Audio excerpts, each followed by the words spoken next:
একবার একটি ছোট শহরে আবরার নামে একটি সদয় মনের ছোট ছেলে বাস করত।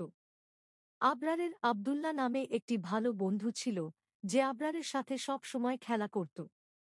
তারা তাদের প্রিয় চকলেট একে অপরের সাথে ভাগ করে খেত।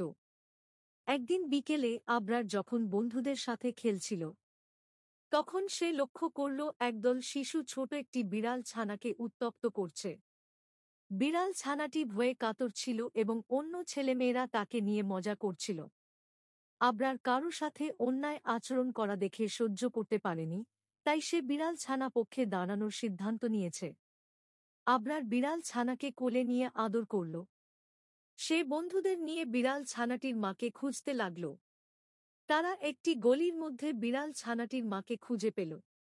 বিড়াল ছানাটিকে তার মায়ের কাছে রেখে আসল। আবরারের মা তার এই কাজের জন্য তাকে ধন্যবাদ দিয়ে আদর করল। আবার তারা খুশি মনে খেলা শুরু করল।